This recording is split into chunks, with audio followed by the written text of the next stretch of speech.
তারা নিজেরা press briefing করে বলছে যে দুইটা ইস্যুতে আমাদের ঐক্যমত্য হয়েছে।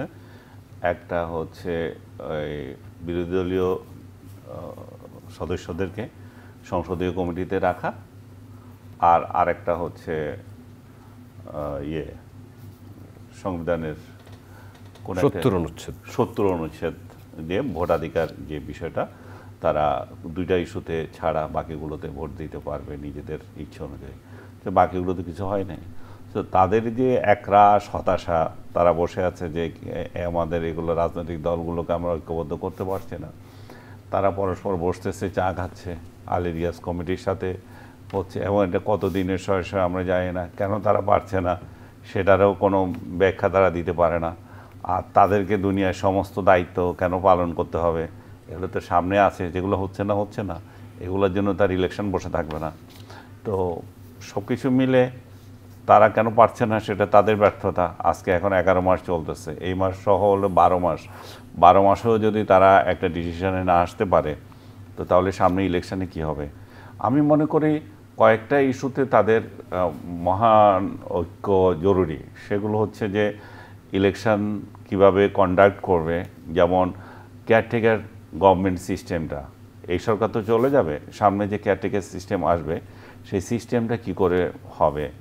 আমাদের সংসদে ভোট যেটা, এটা কি সরাসরি ভোটে আমরা এইভাবে যখন নির্বাচিত হচ্ছি সেটা, না ওই সংখ্যানুপাতের যে ভোট হবে সেটা নিয়ে আমরা কথা বলবো। এটা নিয়ে যেহেতু এখন দুই পক্ষ মুখোমুখি হয়ে আছে, সেটার একটা সমাধান হলে হয়ে যায়।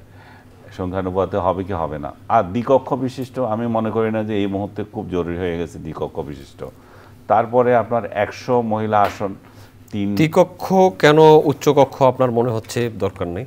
এটা এত ছোট দেশ, এটা যেমন খুব জরুরি না। আমাদের খালি পোস্ট বাড়িয়ে তো লাভ নয়, এখানে মহিলাদের আরও 100 হচ্ছে, তার মানে 400 মেম্বার হচ্ছে। এগুলোর পেছনে কত টাকা সরকার ব্যয় করছে সেটার কোনো হিসাব আছে?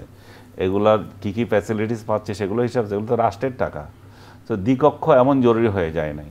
আর যদি হয় সেটা দ্বিকক্ষ সংখ্যাগরিষ্ঠতার ভিত্তিতে হতেও পারে, কিন্তু আমি মনে করি না যে দ্বিকক্ষ খুব জরুরি এই মুহূর্তে বাংলাদেশের জন্য।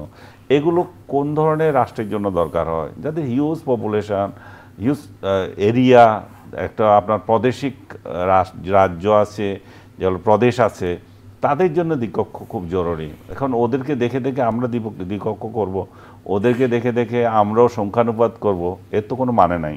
সো সার্বিকভাবে আমি মনে করি যে বেসিক কতগুলো পয়েন্টে যদি আমরা একমত হতে পারি। আরেকটা জিনিস হচ্ছে রাষ্ট্রপতি নির্বাচন নিয়ে বলতেছে। রাষ্ট্রপতি নির্বাচন এটা এমন কঠিন কিছু না। প্রধানমন্ত্রীর মেয়াদ নিয়ে কথা বলছে, প্রধানমন্ত্রী 2 মেয়াদে থাকতে পারবে, সেটাও ঠিক হয়ে গেছে অলমোস্ট, এবং সেটাতে বিএনপি একটা শর্ত দিয়েছে, সেই শর্ত যদি মানে হয়ে যাবে।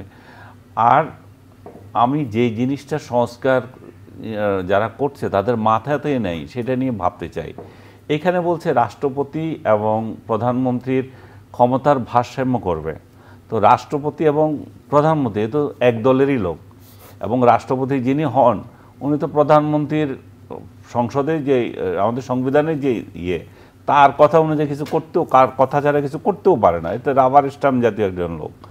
তো এবং তার চেয়েও বড় কথা হচ্ছে দলীয় লোক, দলেরই তো লোক বানায়, মনোনয়ন দেওয়া।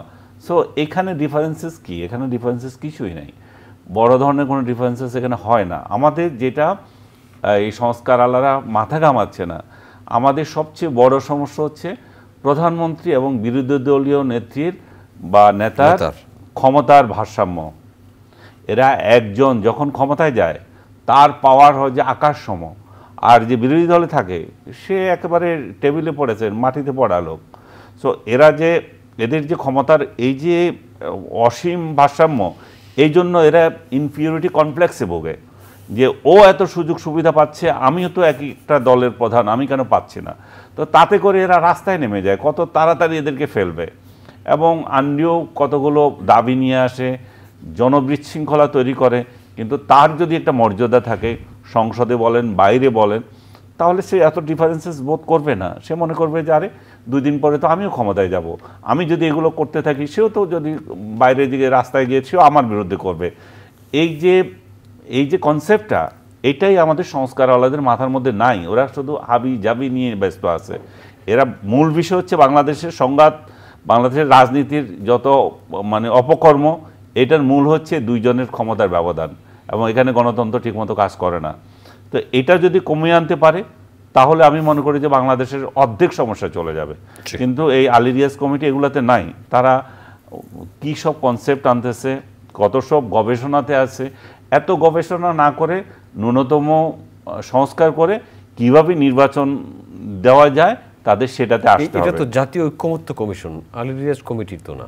আলী রিয়াজই তো এটা হেড, ডেপুটি হেড তো হয়েছে, তো ওই তো করতেছে।